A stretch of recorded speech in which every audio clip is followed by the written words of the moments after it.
Hello and welcome to the Anita Posch Show, the best Bitcoin podcast in town.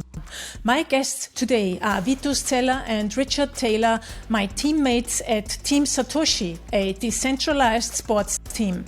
We're talking about the interconnections between Bitcoin and sports and how you can participate in this movement.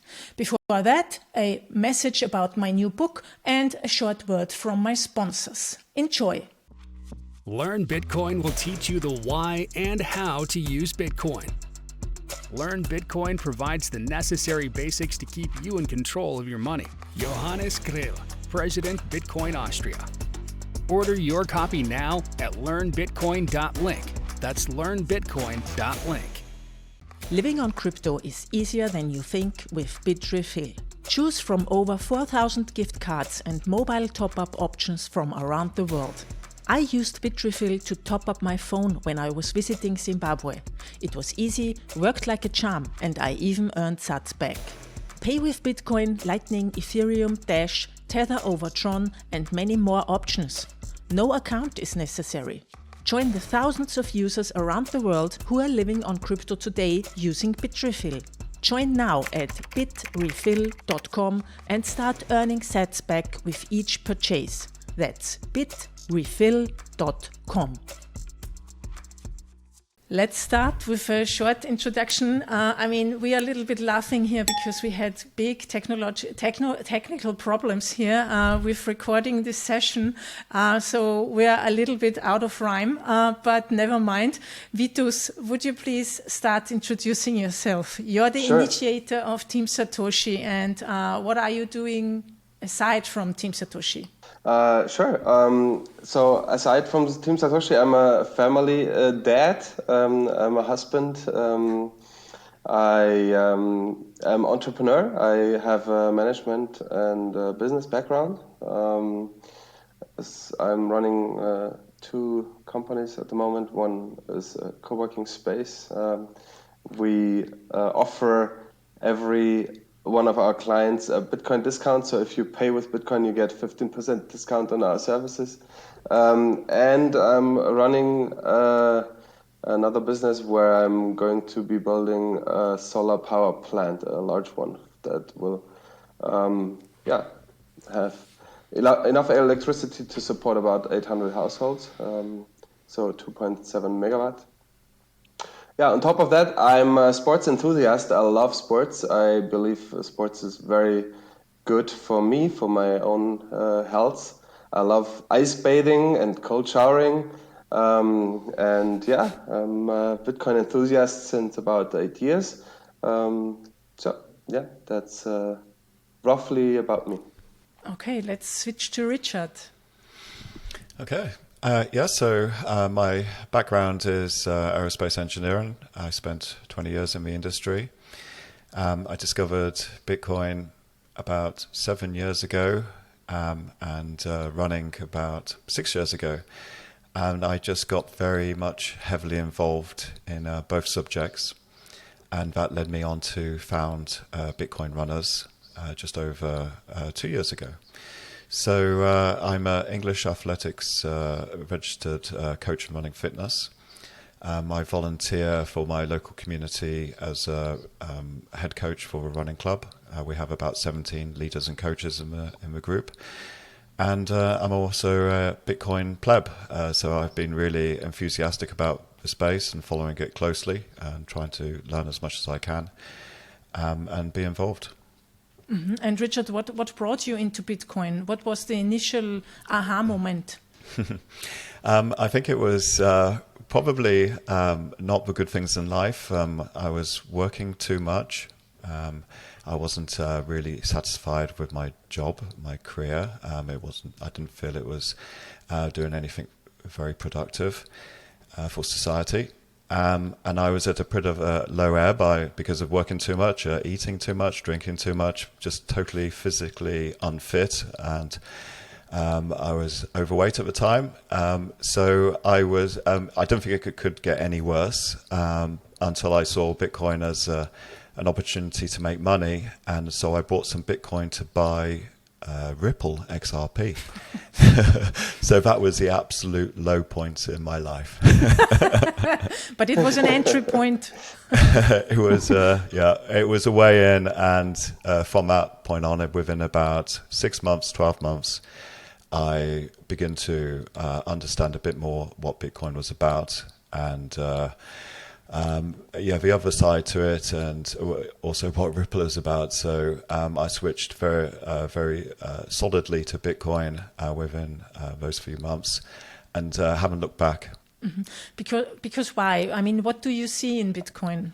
Yeah, that's a great question. I think from an engineering point of view, the fact that it's just such an incredible invention, it's really,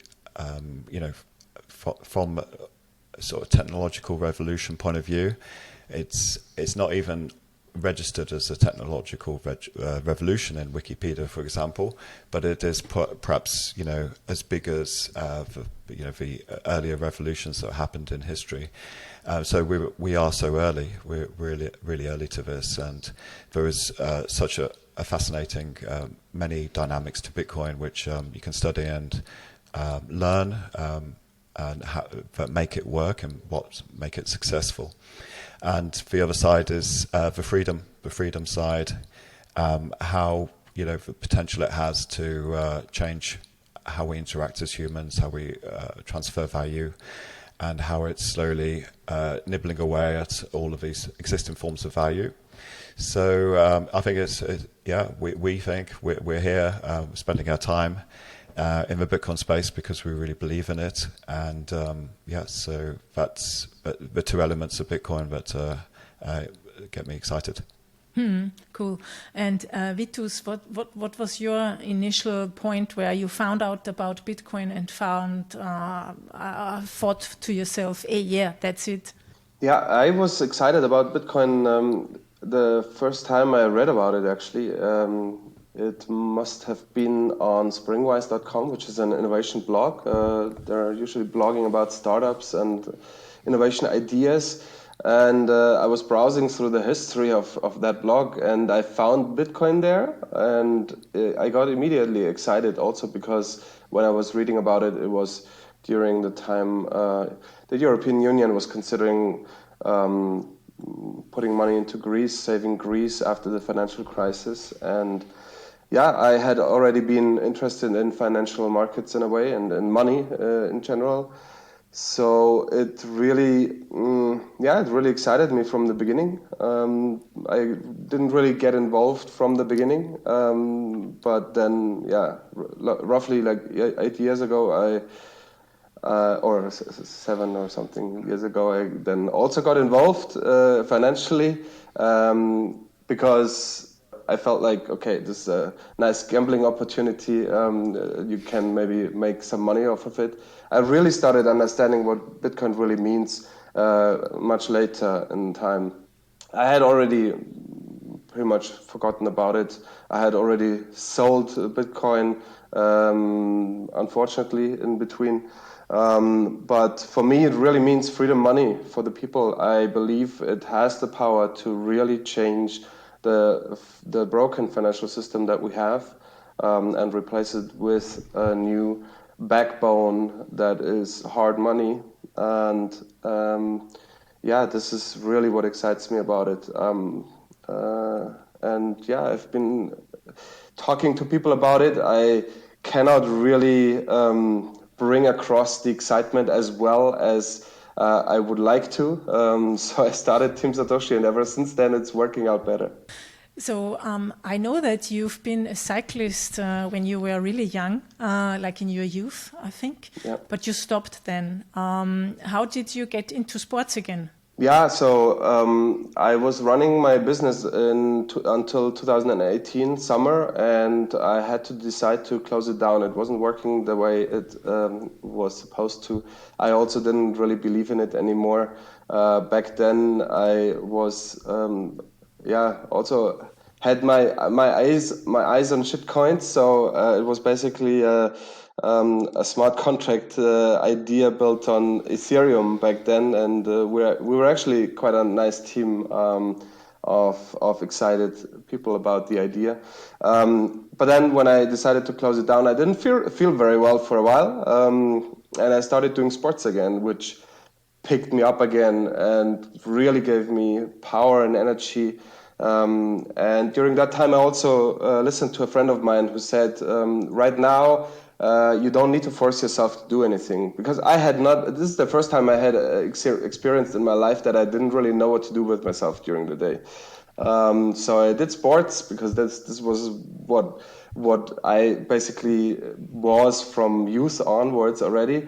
And what I also automatically started doing is reading more about Bitcoin. And I learned much more about Bitcoin back then. And I learned for myself that Bitcoin is the actual innovation, the scarcity is the innovation, and that the other currencies out there is rather shitcoins than anything valuable. Yeah, the neutrality and openness and the inclusivity. Do you say that? It's including people and not excluding people because of you don't have papers, you don't have a bank account. That's basically the innovation, and I think also the biggest point why it's different and much better than something like Ripple. Because Ripple is a company and it's not an open protocol and all these things. So, Richard, what I would be interested in, where do you see the connection between Bitcoin and sports? Is there one? Absolutely. Just a little continuation on that, for separating the money from the state, which is often talked about, the fact that, the cap supply and the scarcity, and the fact it's difficult to confiscate, that those things are what it's going to really, people will only be able to spend in the future money on what the people want. There would be no money just to create from anywhere to spend money on things which people don't want in the world. And I think that's going to be such a huge thing because of the innovations, those key innovations in Bitcoin, that we're obviously quite a long way from now, but we're certainly heading in that direction. So you have the connections between sports and Bitcoin. I think it comes down to, we're sovereign, in the Bitcoin space. It's all about being your own master and setting the rules. And the same comes true with sports and doing exercise. You need to, if you're fit, financially fit and physically fit, you will have a better potential outcome in life. So the other thing in the Bitcoin space, which is quite profound, is the time preference, having a long-term time preference rather than going into debt and spending money quickly. We're thinking more long-term. We're saving for a future. We're seeing our money and our savings grow over time. And you can see that with sports, doing exercise, that you put in the hard work now. It's painful. It's difficult. It can be very fulfilling. And then later on, you reap the rewards. You have a longevity. You have a much happier life because of the mental health benefits. With the sports, you're meeting people, you're getting out. So there's so many parallels, and I think the two are extremely important to combine. Yeah. So this is what inspired me originally to set up Bitcoin Runners, and then meeting Vitus and getting involved in Team Satoshi. We have so much in common, so many ideas the last it's been just over a year since we first met. We've been working on different projects, and it's been very exciting. I think the similarity is also you can't go into debt with your body. You always have to be on the positive side, because if you go into debt, like training too much, not doing recreation, you will fail in the end. And it's actually a similarity with Bitcoin. You can't create money out of nowhere, and you also can't create endurance or something out of nowhere. It's, as you say, hard work. So proof of work is in it. Vitus, exactly. Training for a marathon, you cannot rush it. I've tried. So you think, let's just do this in a few weeks. I'm going to do this really intense and hard, and I'll be ready for marathon day. You're going to get injured. So you need to build it up slowly and gradually. Gradually, and then suddenly you are fit. Yeah. So when did you start running? 7 years ago, or what? So running was about 6 years ago, and it was park run. So I didn't think I could run. I didn't consider myself a runner at all. There's a phenomena. It started in the UK. I think it's been going about 16 years. It's already in, I believe it's in Austria as well, and Germany too. So it's gone international. But it's just a 5K weekly run on a Saturday morning in a park usually, or any sort of safe space. And that's some of my friends invited me to join them for a weekend, and we did the run. And I was obviously very out of shape, and in the finishing straight, a little an elderly man, must have been in his 80s, overtook me, and I couldn't keep up.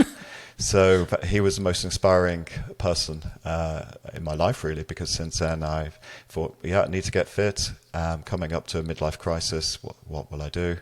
And just started to run more and more. And what are the distances that you're running now?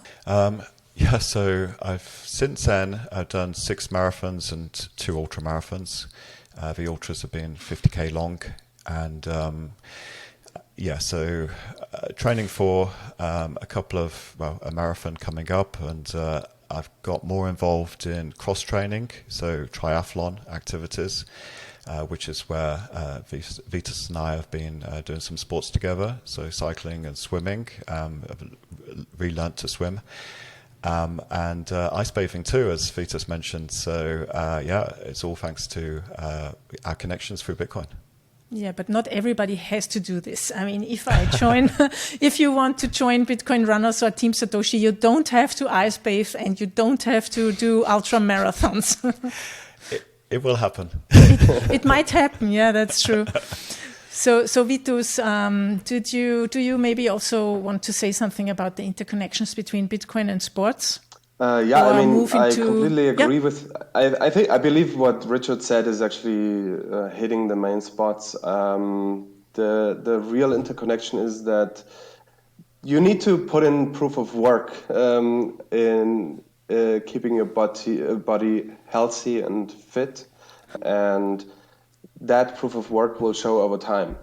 And you need to really, with sports, with physical exercise, you need to play the long game. It's not about, going running now and tomorrow you'll feel good about it. No, you need to really take it seriously and take your body seriously. Listen to your body and build up slowly but surely a certain kind of fitness that you feel good with, and it'll really change your life. It'll make your life easier. It'll give you mental strength that keeps you going. And I believe the connections between Bitcoin, I believe it's so intertwined. Like in the Bitcoin space, the sovereignty is such a big topic. And as Richard said, like first be sovereign about your own body, about yourself, before you have sovereign money. I mean, it's really the first place to start.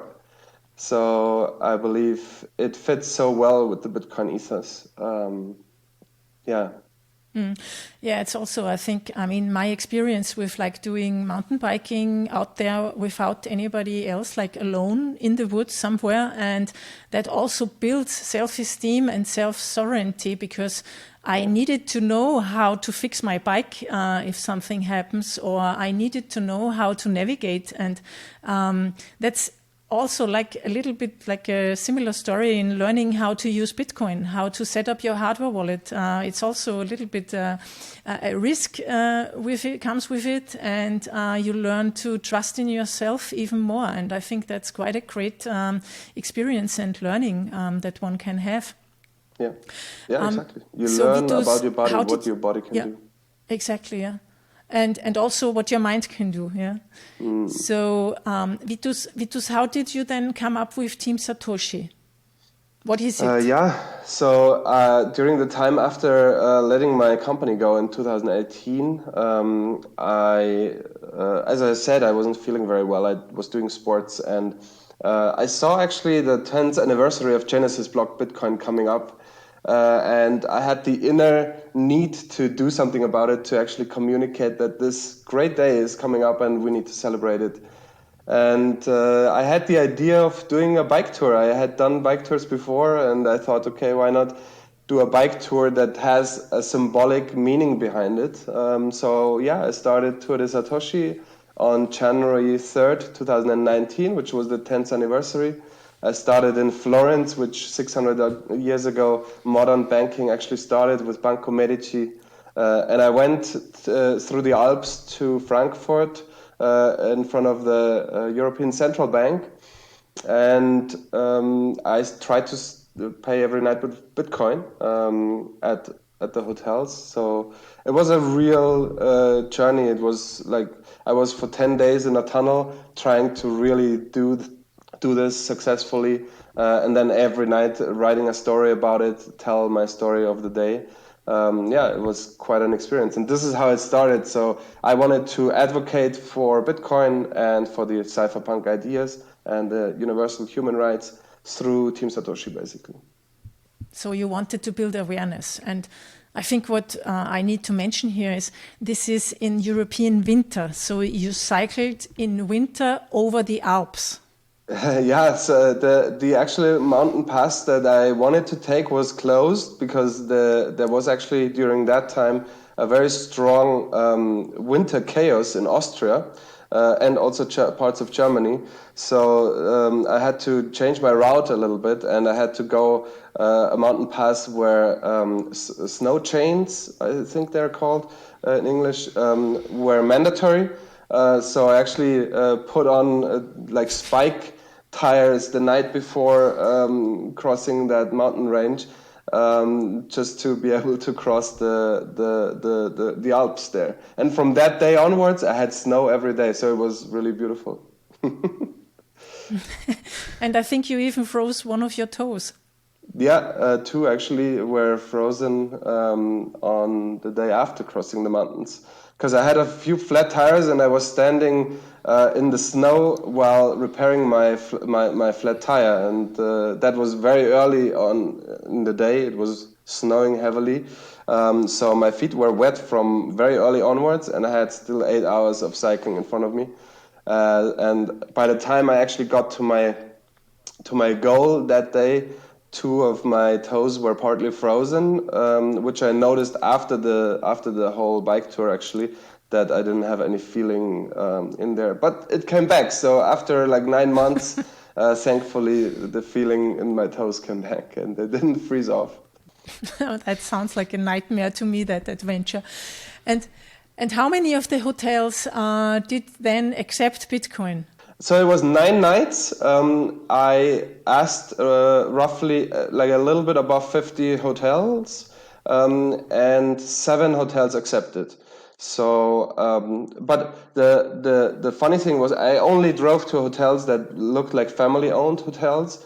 And as soon I was standing in front of a hotel owner, it was easier for me because I was telling my story that I go this path and my challenges, I have to pay with Bitcoin.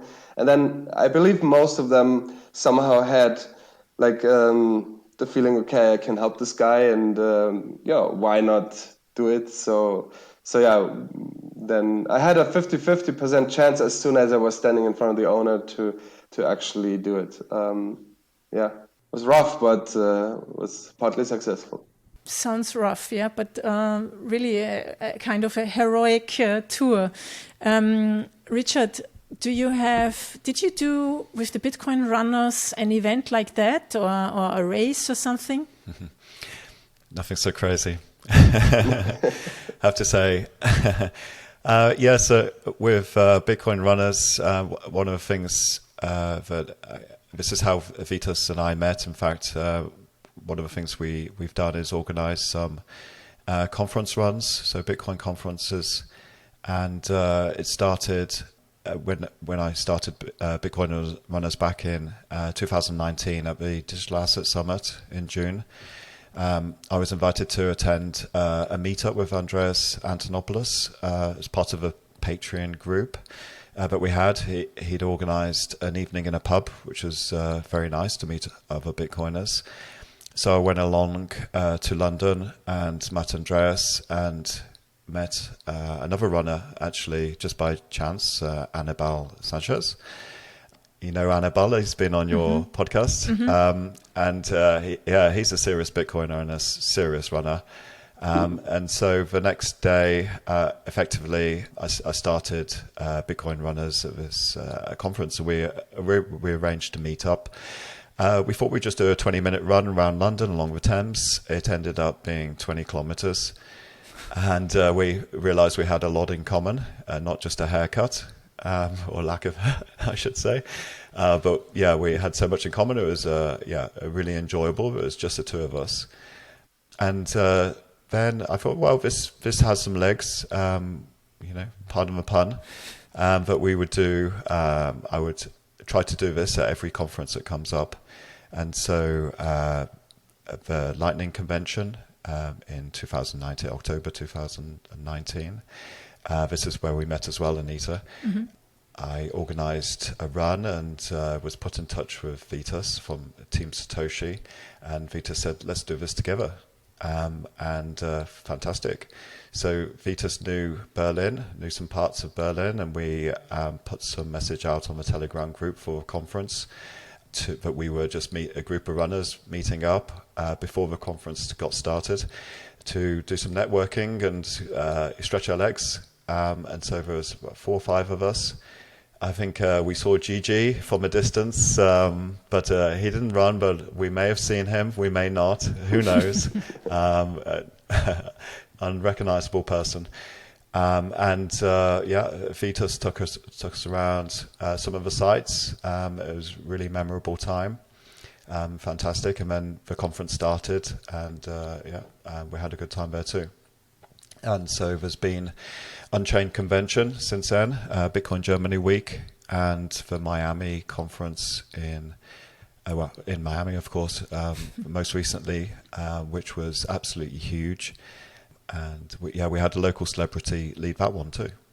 Cool. And what's the next thing you're trying to do or doing? So I guess I speak for Bitcoin Runners right now, but there's lots going on, particularly with Team Satoshi too. Since this bull run, the bull run happens once every 4 years. So we're organising a bull run challenge, and it's a once in a epoch opportunity. Let's say it's very simple. All you have to do is just set a running goal. You can just go for your first run, 5K, 10K, just to set a goal and to complete it before the end of a bull run. So we don't know when that's obviously going to end, but it looks like it's probably going to go into early next year. So there's a bull run challenge, and there's you sign up on the website if you want to. You don't have to, but if you do, you can donate $5 to the Human Rights Foundation Bitcoin Development Fund. So it's a way to raise Bitcoin for this fund. And it's a way that you effectively creating a contract with yourself I will do this event, and it helps you take your mind off the Bitcoin price too, which is not very value added, sitting watching. Okay, 2 questions. Where's the website where people can look that up? Yeah, so bitcoinrunners.org, and I think it's /bullrun. But there's a link to it on the main page. And second question, so you believe that the bull run will go into 2022? Yes, it seems that way. We're just a dip for ants, as they say. I think there's still room this bull run cycle, So if it takes a long time, it'll be early 2022. But then again, who knows? We're talking months, I believe, rather than days or weeks. So Vitus, after the Tour de Satoshi, you planned another adventure, and we met in June 2019 at the in Munich at the Lightning Hackathon, and you told me about the Satoshi Freeathlon. What was that? The Satoshi Freeathlon was a freestyle triathlon that was basically building on the route of Tour de Satoshi, which I believe it was like 450 or something kilometers in total. I don't remember the exact numbers. We did like 14 kilometers of swimming in total. And 200, almost 300 cycling, and I believe 60 or 70 kilometers running. It was a really cool adventure, and especially you were part of it. It was so much fun. We had so much fun. I had such a great time doing it after the Tour de Satoshi, which was me doing it alone in a tunnel. All of a sudden, we had a team of 7 athletes and then also a helper, a supporter. We had a vehicle coming with us. It was a real organization. I loved it. Yeah, it was a decentralized, organized event. And the cool thing, as you said, we started in Zug or in Zurich, and we crossed the Zuger See, the lake. And this was the most adventurous part for me, like combining a 2-kilometer swim through a lake. I never swam that far in a lake, without like being able to do a break or something. And then we cycled another, I think, 120K or something like that. And usually also I'm doing all these things alone, and it's much more fun to do it with you guys, where I can be in your tailwind.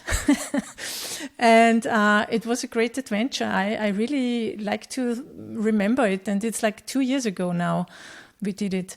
Yeah. And so now you have a new idea. Tell us about your new idea, because like the Tour de Satoshi and the Satoshi Freeathlon, they crossed their path in a way, and now you had another idea. Exactly. So now, basically, we're finishing up the Bitcoin B on the European map. So with the Tour de Satoshi, which is a straight line upwards, and the Satoshi Freeathlon, which is a line crossing that Tour de Satoshi line. We're now finishing the B, and it's called Road to Bitcoin. It's going to be a 21-day relay race, human-powered relay race, in fact. So anybody who would like to join can join in. We're still searching for participants. We have, I believe, almost half of the stages by now are taken. We're starting in Genova, Italy, and it's ending up at the European Parliament in Strasbourg. Anybody who would like to join in this epic event can look at it either on my Twitter page, which is at Vitus_ZE, or at teamsatoshi.org, where you can find all the information about this event, all the single stages, and information about how we're going to pull it through and organize it. There's also a Telegram group where we'll be communicating and organizing it. Mm-hmm.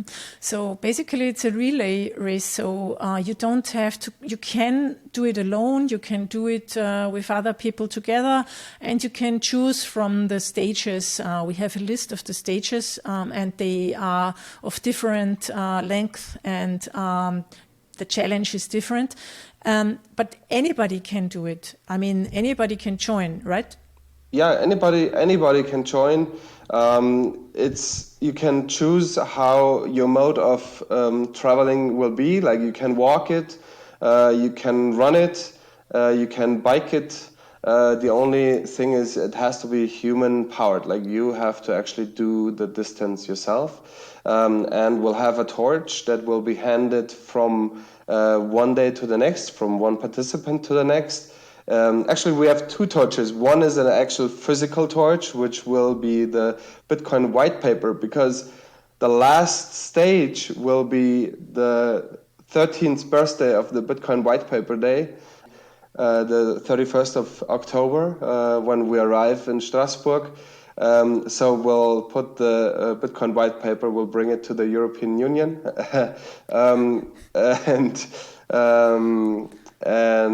so we'll hand that physical torch over from participant to participant, and as well we'll hand a lightning torch over, which we already started in the Satoshi Freeathlon. It was handed over since several times, and it's basically following us through our events. So yeah, we'll have those two torches, and I believe it will be like a real cool event. We'll have plenty of Bitcoiners, also very known Bitcoiners, joining us on this journey, and it will be truly legendary and epic. Can you tell us who this? So some names I cannot say yet, but it looks like Giacomo and Mir will join. They have not. From Italy? From Italy, yeah. They're definitely interested in joining,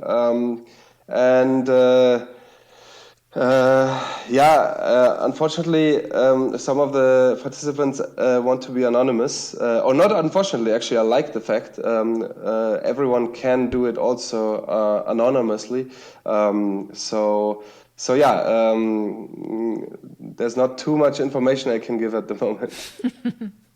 But I'm joining. I mean, I can say that. Yes. I will do one stage from Austria, crossing the border to Germany. And Richard, I think you will also do a stage. I'm going to cycle and you're going to run.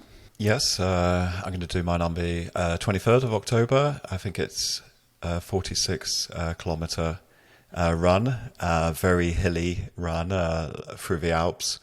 Should be, I wrote it down, it was 1,640 meters of elevation change between a place called Strubel and Salzburg. So that's going to be tough. Yeah, okay. That's almost, I think, the same as I'm riding on the bike the next day. I'm riding 80k and something like 1,000 meters or 1,200 of elevation. And yeah, ouch. I'm happy that I'm cycling, actually. Yeah, so I think we should. It would be cool to meet up participants at the end, and and maybe go to the central bank dressed as zombies or something, because it would be Halloween too. So looking forward to it. Everybody is invited to join. It doesn't matter if you're very well trained or not. It's not a time race. It's just, I think you only have to do the stage in a day. Exactly. It can take 24 hours, up to 24 hours. You can do the stage, and anyone can manage to do a stage in almost any state of fitness. So yeah, I believe it's really an event for everyone. Just to be part of it. Write history with us. It's going to be legendary, and it's going to be a lot of fun. And Vitus, are you joining the all the way through the B, or are you not only going to be there at some stages? Yeah, so I'm not. The plan is to actually just be there for a few stages. I will just lead one stage ideally as every other participant. So yeah, that's why we're actually really in search of more participants, because we really want 21 different stages with 21 different participants leading the way. Mm-hmm. So you said the last stage is arriving on the 31st of October. So when is the first stage? So it's 3 weeks in October. Yeah. But when starts? What's the first day? It starts on the 11th of October in Genoa, and after 21 days we're finished in Strasbourg. It goes through Venice. It goes through Slovenia, then parts of Austria, through Salzburg, Munich will go through Nuremberg, Karlsruhe, and then Strasbourg, and obviously many small towns in between. It's a lovely route, and we have even one lady from Norway who's an excited Bitcoiner and a cyclist, and she would actually like to do the whole race. She would love to do the whole. I believe it's almost 2,000 kilometers and about 25,000. I don't have the exact numbers in my head, but I believe it's somewhere between 20 and 25,000 in altitude. So it's quite a journey, and she wants to do the whole journey. I believe it would be lovely because then the more participants each actual stage has, the more fun it is also for the participants themselves, and the more networking opportunity. And if we have one person actually doing the whole race, maybe there's more that join in. I mean, it would be lovely. Mm-hmm. Yeah, cool. And it's self-organized, so people need to organize their hotel or transport themselves. Yeah. And do you have like a car that's coming along or something like that to have like a backup? So there's it's not for sure yet. We'll see how we'll organize it. We're not for sure if we'll have a car. Okay, so but self-organized, self-sovereign relay stage, 21 days from Venice to Strasbourg, the road to B. Or do you say the road to Bitcoin? Road to Bitcoin, yeah. Road to Bitcoin, yeah. Yeah, great. And what are the challenges leading up to it for you as decentralized organizer in a way? We're obviously a little group of people. You guys are helping organize it. And there's also Alexandra from Vancouver and Veronica from Frankfurt helping us organize it.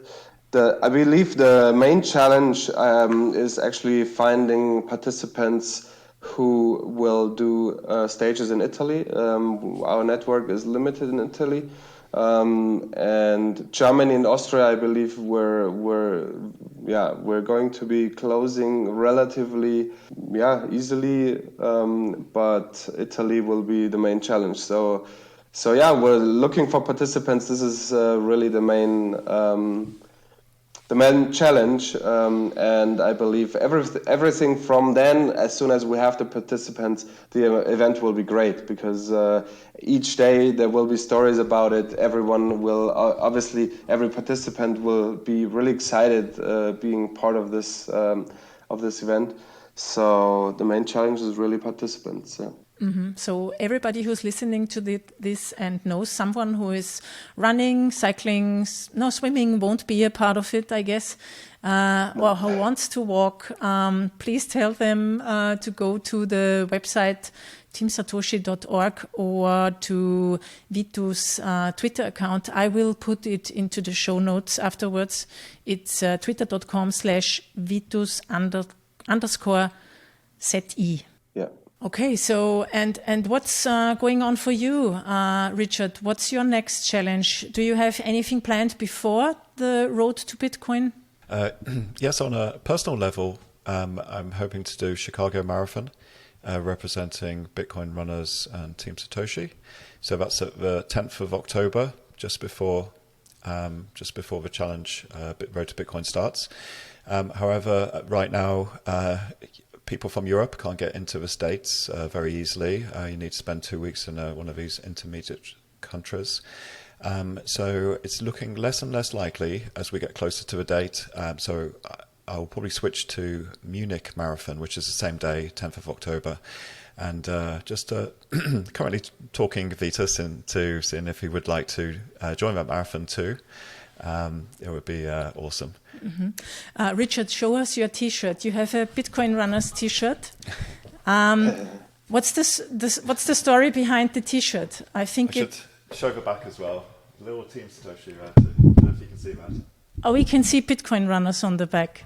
Oh, okay. Yeah. A little Team Satoshi logo. Great. Yeah.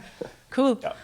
Okay. So how many people have already bought or produced such a T-shirt? Because I think people can do it by themselves. So again, with the idea behind Team Satoshi, it is very much open, free, borderless. You could say the same, obviously, for Bitcoin. This is where we get our inspiration. You can make your own T-shirt. You can go to the website. There's a spec written on there, how the Genesis edition T-shirt has been made, and you can make your own. Or when we do batch production, which is done locally in where I live with a couple of friends, so Circular Bitcoin Economy, we will, when we can, make these T-shirts and send them out to people interested.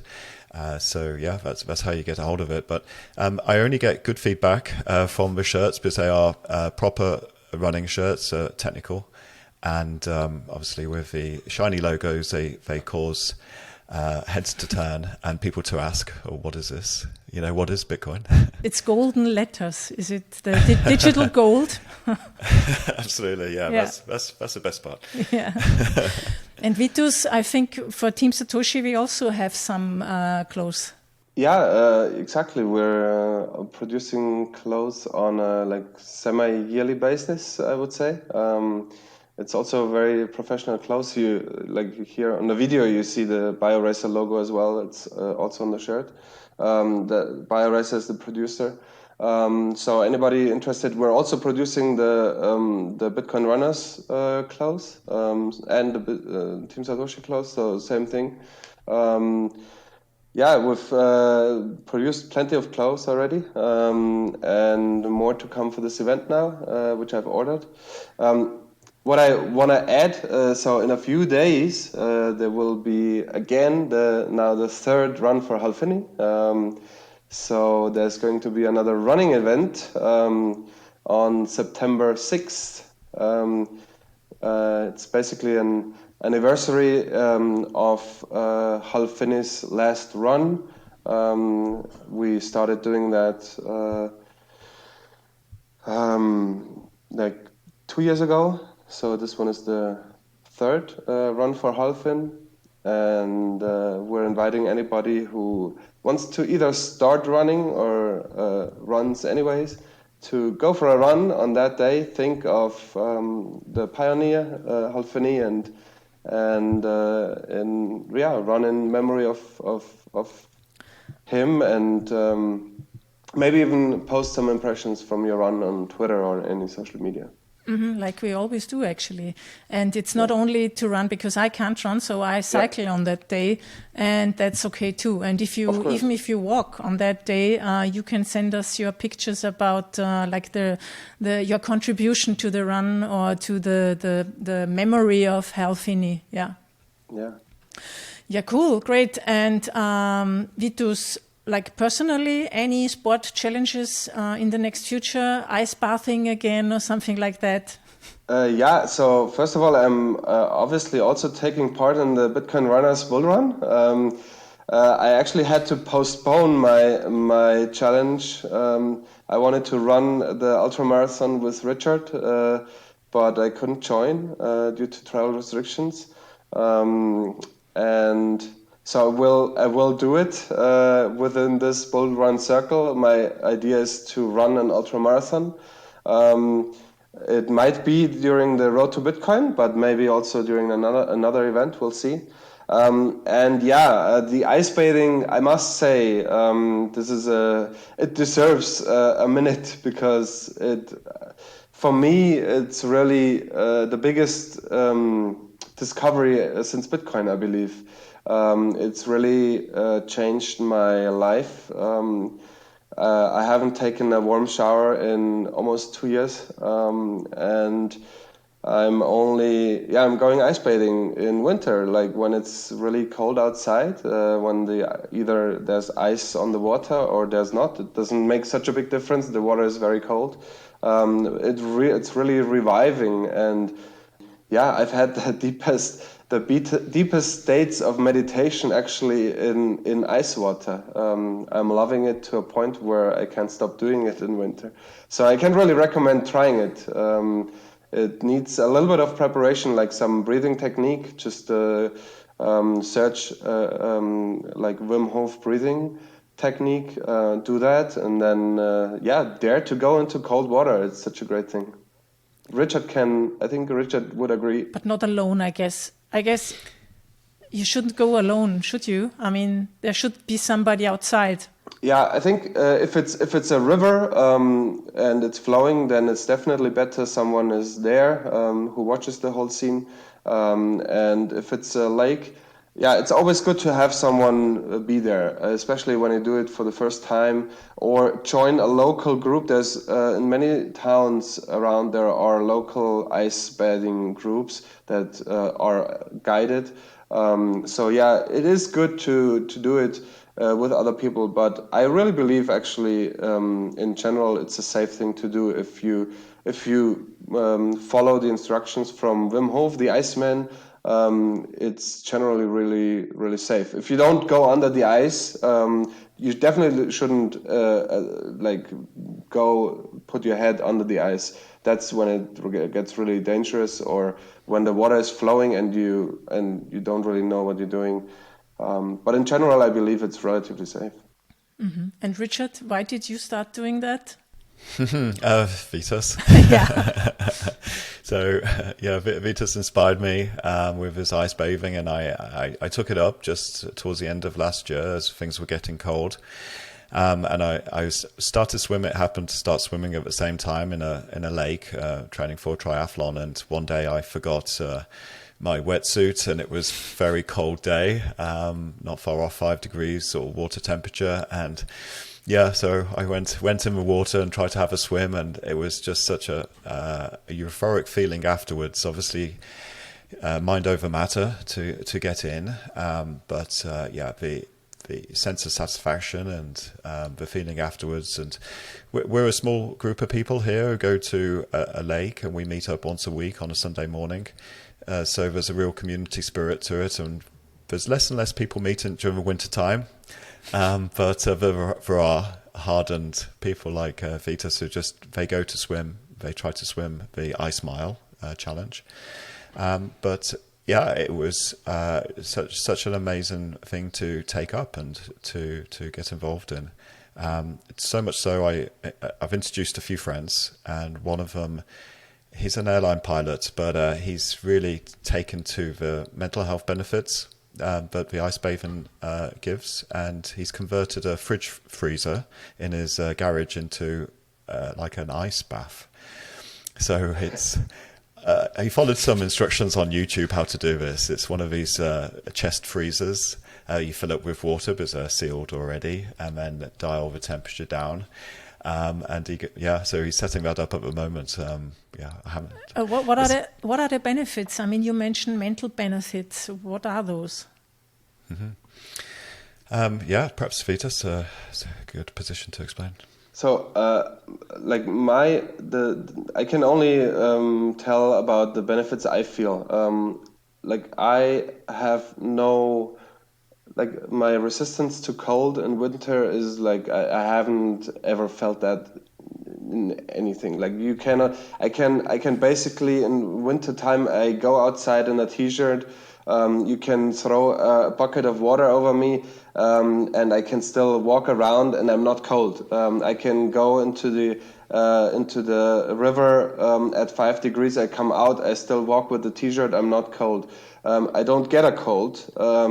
I don't get sick, and it's just you feel when you're in the ice water, you come out, you feel how your body is your whole veins and arteries are really being trained, and they're first contracting because of the cold, because the blood actually cools down, and then they're releasing, and it's really training your whole cardiovascular system.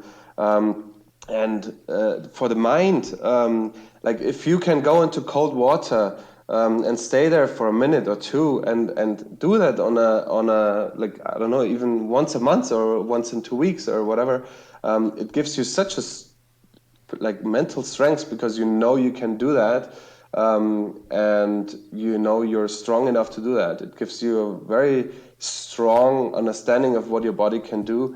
I believe it's really it's really life-changing. Yeah, I mean, I just did the cold showers, not the ice bathing, for some months in the wintertime.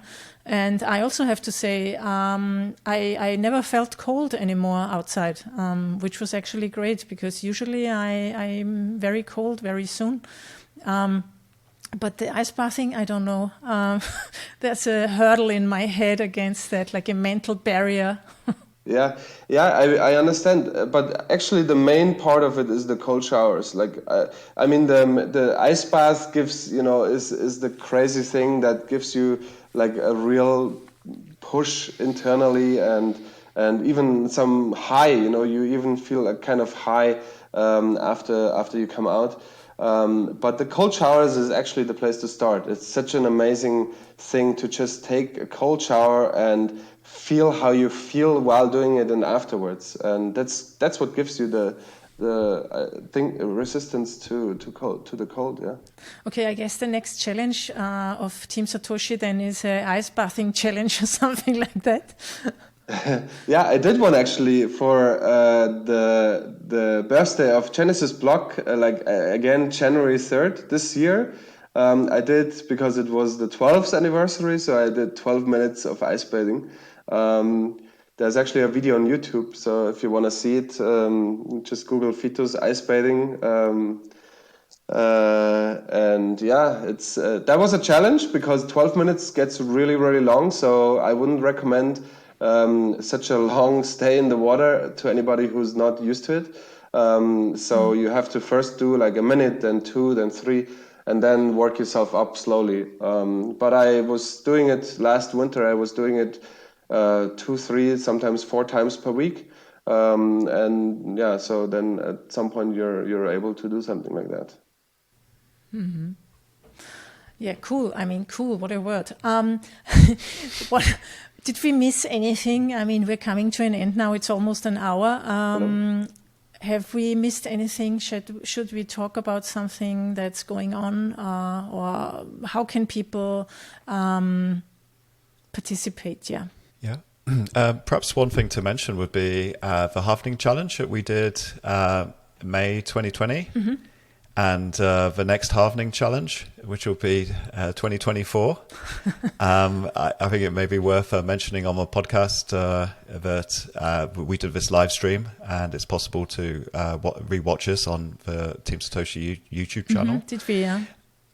Where we went, it was block 600,000, 629,999 of the third era to the 630,000th block, where we had these 2 blocks, and we did an activity. Obviously, we didn't know what it was going to be, how long it was going to last for. That was the exciting part. But we joined forces with people all over the world and did this live stream. Anita, you took part. Obviously, Vitus managed to do a triathlon in that time, pretty much, a swim and other sports. And it was incredibly exciting, and as a way to mark the halvening. So I thought it would be good to mention that it's a few years away, but for the next one, we're talking about making a Bitcoin Olympics. It's every 4 years, and involving all sports. So it's early days, but this is what the idea will be for next time. That's a great idea. And will that be localized, like in a town, or is it decentralized again? Oh, it would have to be decentralized, I think, and live streamed, and lots of different sports, lots of different Bitcoiners all over the world, and maybe meetups too. If we can get together, it would be also pretty cool to do some activities, maybe some competitions between countries too. Mm-hmm. That sounds interesting. Yeah, cool. A great goal, like to have something to train for the coming years. Yeah, well, more and more people are getting involved in Bitcoin. With Bitcoin 2021, I think they had more people attend than attending the Olympics this year. So the Bitcoin Olympics could be pretty huge. Yeah, that's true. Yeah, great. Vitus, anything else that we missed that you want to add? Yeah, I believe get involved in physical activity. become a Fitcoiner. Fitcoiner means Bitcoiner and physical fitness. So I really believe it's good for everyone to have some level of physical fitness, and we're really in the Bitcoin space. It's heavy waters, and it will be heavy waters for several years to come. I believe this is not an easy task, and it's not going to be easy to have a new financial system being set up, and we need to stand for this, and therefore we need to be fit. We need to be physically fit, mentally fit, and we need to stand for Bitcoin. So start picking up sports, find what you're excited about, and do it long term.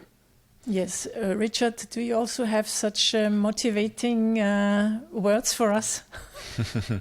Yeah, I'd just like to really echo what Vitus has just said. It's our community. I think this is Bitcoin has those constitutional elements to it. The developers, the developers, the miners, the users, together with wallets and the merchants. But if you really think about it, it is the users ultimately that decide the future protocol of monetary revolution. It's the users that make it happen. And as a group of people, bringing people together through sports and Bitcoin is going to create a fabric that holds it all together and allows us to work together as smaller communities and additionally as a larger community. So this is important, and it's important for our lives and health and happiness and future. And we should just get involved and be fit and be financially healthy. We have an audience, it seems. Yeah, fantastic, guys. Thank you very much for this conversation. I'm looking forward to our common challenge, the Road to Bitcoin in October. Anybody who wants to join, look out for the Bitcoin Runners website, look out for Team Satoshi, for Vitus on Twitter. And I will also put the link in the show notes. So thank you very much for joining. Thank you for having us, Anita. Thank you very much, Anita. Thank you. Goodbye. And to our listeners, please don't forget to subscribe to the Anita Posch Show at anita.link/subscribe. Bye-bye.